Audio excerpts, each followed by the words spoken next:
One quiet afternoon took an unexpected turn when two young police officers pulled over a rusted old Chevy truck driving slowly through a small town street. The vehicle, weathered by time and covered in dents, lacked visible license plates. With smirks on their faces, the officers approached the driver, an elderly man with sun-worn skin, a faded flannel shirt, and a cap embroidered with the words U.S. Army Special Forces. Without giving him the benefit of the doubt, they immediately assumed the worst. License, registration, or just some good excuses, old man, one of them sneered, tapping the hood dismissively. The old man, Harold Briggs, didn't flinch. He kept both hands calmly on the steering wheel, eyes fixed ahead, his expression unreadable, not out of fear or guilt, but out of practiced patience. Decades of service had taught him that silence could speak louder than words, and that reacting emotionally to disrespect only gave power to those who sought to provoke. Inside, Harold felt the familiar pang of disappointment, not anger. This wasn't the first time his appearance had caused people to underestimate him, and he knew it wouldn't be the last. He didn't expect recognition. In fact, he preferred anonymity. But the sting of being judged, mocked, and treated like a nuisance still pressed quietly against his pride.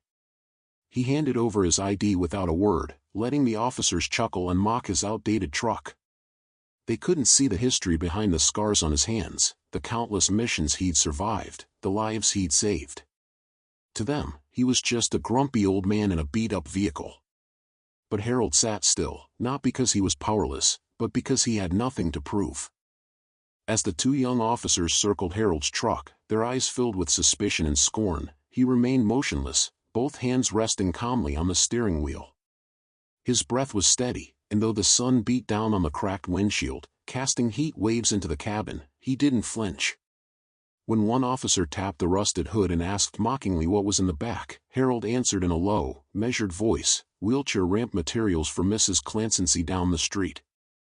There was no anger, no defensiveness, only the quiet confidence of a man who had lived long enough to understand that truth doesn't need to shout.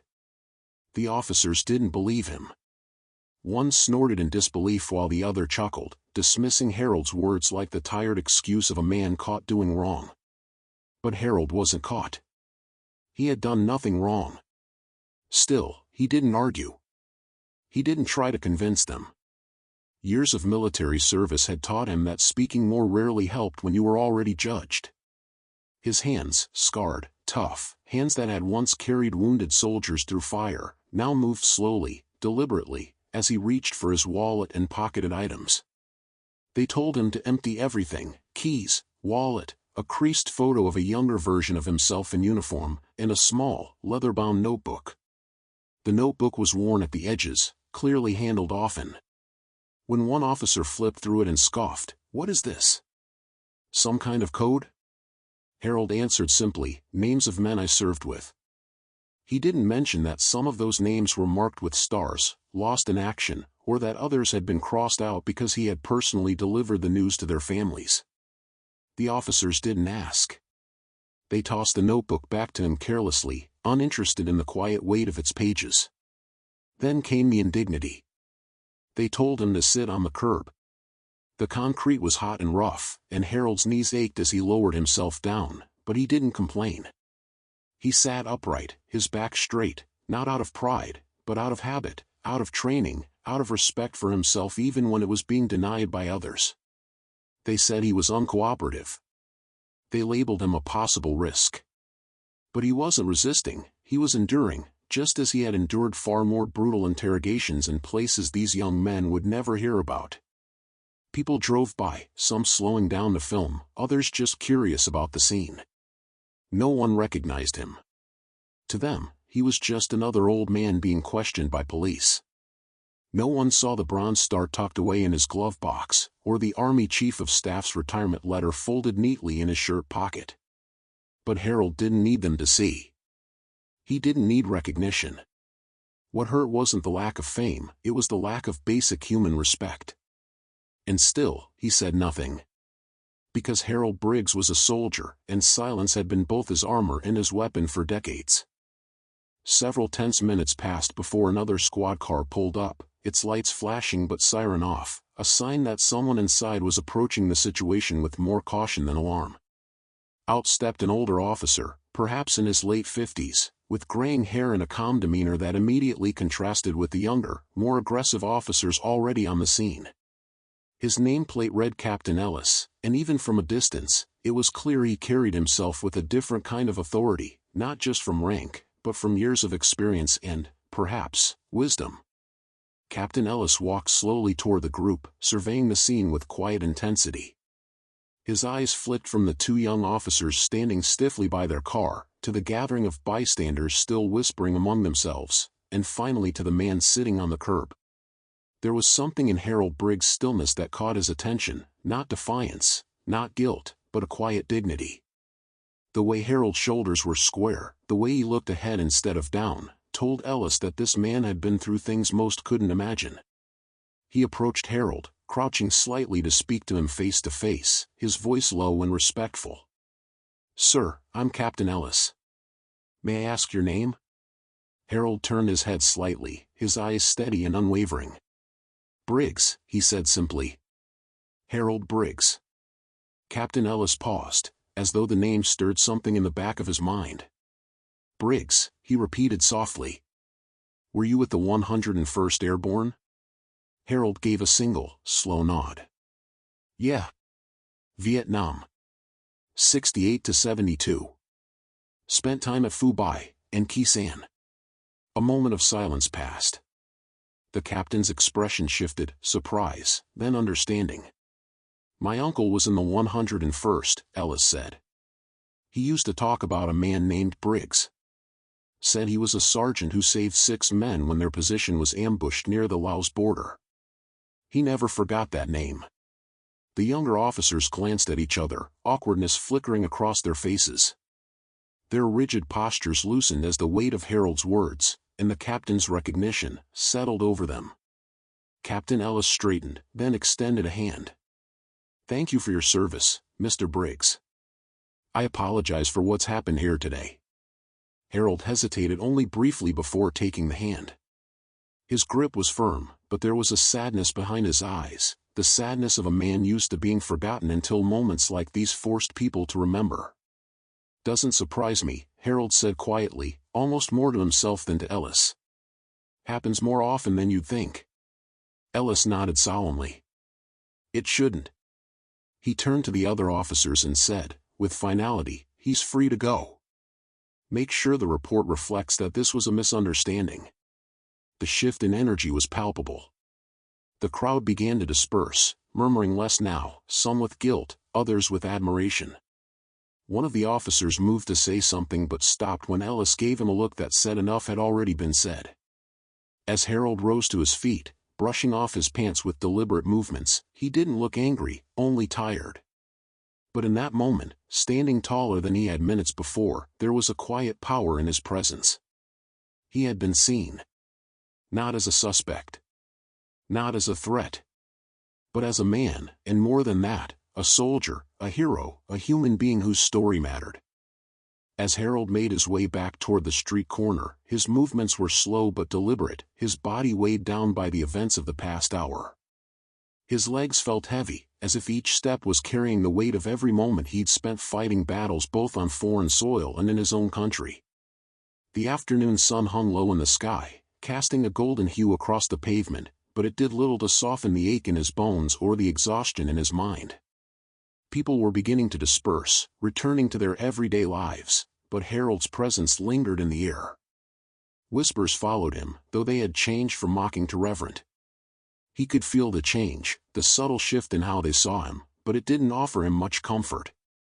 He had spent so many years blending into the background, doing the work that needed to be done without fanfare, without recognition. Now, the attention felt foreign, even unwanted. His steps grew more measured as he reached the bus stop, and with a small sigh, he lowered himself onto the bench. The ache in his knees shot up, a familiar pain, but it didn't stop him. He'd weathered much worse. He let out a breath he hadn't realized he'd been holding, his hands resting on his lap, fingers curling slightly as he steadied himself. His mind raced with a mix of thoughts, anger at the officers for their ignorance and disrespect, frustration at the world for still failing to understand, but mostly, a deep weariness that came from having to explain, justify, and fight for recognition every time. From the corner of his eye, he saw the young boy approaching, hesitating for a brief moment before walking toward him with quiet steps. Harold couldn't help but study the boy, the innocence in his eyes. It reminded him of how he used to be, eager, untainted by the harsh realities of the world. And yet, this child, unlike the officers, seemed to know what was important. The boy's voice was soft, yet it carried the weight of genuine curiosity. "Mister," he said, standing just a little to the side of Harold, his voice almost tentative. "Were you really in the war?" Harold looked up slowly, his eyes meeting the boy's, surprised by the question. He nodded, a faint smile tugging at the corner of his mouth. "Yeah. I was. A long time ago." The boy's eyes widened slightly, as if trying to process the magnitude of Harold's words, then he shifted, sitting down on the edge of the bench with a careful respect. His posture was shy, but there was a quiet strength in the way he looked at Harold, as if he truly wanted to understand. "My grandpa was in the war too," the boy continued, his voice a little more certain now. "But he died before I was born. I think he would have liked you." The words hit Harold in a place he didn't expect. It wasn't the recognition he'd been craving, nor was it a grand gesture. It was simply the acknowledgement of shared experiences, of being seen for what he truly was, not just as some old man with a rusty truck. He offered a small, genuine smile, his weathered face softening for the first time that day. "I think I would have liked him too." For a moment, they sat in silence, the only sound between them the occasional rustling of leaves in the breeze. The boy, still a bit unsure, looked out at the street, while Harold let his mind wander back to his years of service, the faces of those he'd lost, and those he'd saved. He wondered if the boy would ever come to understand what it meant to serve, not for recognition, but for the sense of duty, the quiet honor in knowing you did your part, no matter how small. The boy shifted again, catching Harold's eye, a silent understanding passing between them. Then, with a quiet, almost imperceptible nod, the boy stood up and walked away, his figure growing smaller as he disappeared into the street, leaving Harold alone once again. But this time, Harold didn't feel quite so alone. The exchange, brief as it was, had reminded him that sometimes, the most important connections were the ones that happened in silence, without the need for grand gestures or applause. And as he sat there, the sun beginning to dip below the horizon, Harold finally allowed himself a deep breath of relief, knowing that, even if the world still didn't fully understand, there were still moments of respect and understanding, quiet, but meaningful, waiting to be found. As the days passed, Harold Briggs' life, which had once been quietly routine, was suddenly thrust into the spotlight. The video of the altercation with the officers went viral, and it wasn't long before his name became known across the country. Harold, who had spent his life avoiding attention and seeking only to help others in his own quiet way, found himself the subject of admiration and awe. It was overwhelming, to say the least, but also humbling. He didn't want the fame or the praise. All he had ever wanted was to make a difference in the lives of those who had served alongside him, to build ramps for veterans, to offer his skills where they were needed. But now, with the news spreading, he was no longer just the unassuming old man with the rusty truck. He had become a symbol of something bigger, a reminder of the importance of respect, of patience, and of recognizing the worth of every person, no matter how quiet or worn they appeared. Despite all the attention, Harold continued his daily life without change. He still woke up early in the morning, as he always had, and he still made the drive to the hardware store to gather materials for his work. His truck rattled just as it always had, and the small, familiar ache in his knees from years of service never seemed to let up. But now, when he drove through town, people looked at him differently. No longer was he the old man who blended into the background, unnoticed. Now, people waved, nodded, and some even stopped him to thank him for his service, not just his military service, but for the years of quiet work he had done, building wheelchair ramps, offering help without asking for recognition. Harold's discomfort with the attention was clear. He didn't enjoy the spotlight, never had. He had always been a man of few words, content to let his actions speak for him. But now, his work was no longer invisible. People were seeing him, and more importantly, they were respecting him. Donations poured in from across the country, with people eager to support his cause. Within a week, over $200,000 had been donated to help build more ramps for disabled veterans, far more than Harold had ever imagined. The funds were channeled into the Harold Briggs Initiative, a project he had never planned but now became the driving force behind helping veterans in need. And despite the overwhelming response, Harold remained the same, grounded, humble, and determined to keep working. The attention he received, while appreciated, wasn't what mattered to him. What mattered was the work itself, the tangible impact it had on the lives of those who needed it. One afternoon, after a long day of work, Harold sat on his porch, sipping his coffee, trying to take in the events of the past few weeks.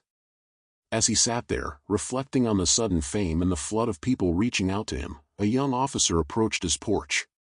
It was Brian, one of the officers who had been part of the traffic stop. Harold had recognized him immediately, the officer who had once mocked him, who had treated him with such disrespect. Now, standing before him, Brian looked nervous, uncomfortable even, shifting his weight from foot to foot as if unsure how to proceed. "Mr. Briggs," Brian began, his voice filled with hesitation. "I owe you an apology. I had no idea who you were that day, and I treated you badly. I didn't understand. I realize now how wrong I was."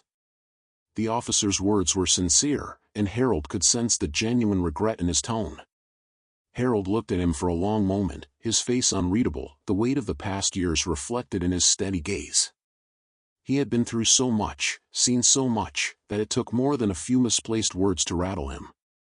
The silence between them was heavy, yet Harold knew that sometimes silence spoke louder than anything. Finally, after what felt like an eternity, Harold spoke, his voice calm but firm, the patience of decades evident in his tone.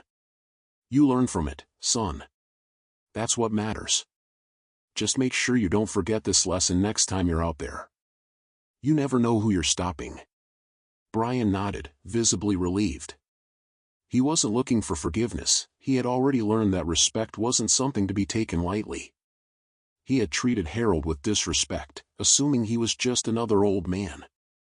But now, the weight of Harold's words sank in, and Brian knew that he would never make the same mistake again. He turned to leave, but before he stepped off the porch, he glanced back. "I'll make sure every rookie hears your story." "I won't forget it, sir." Harold nodded, offering a small smile that was almost imperceptible. It wasn't about the apology, not really. It was about the change that had occurred, the understanding, the growth. Harold didn't need the officer's apology, he had already moved past it. But the officer's willingness to learn and to make amends spoke volumes. It was proof that things could change, that people could change. It wasn't just about respect for him, it was about the lesson he had taught, the ripple effect of understanding that had begun to spread through the community. As the days went by, the impact of the incident continued to be felt. Harold's story was no longer just about an old man being disrespected by a couple of officers, it had become a story about respect, about how we often overlook the people around us, failing to understand their histories, their experiences.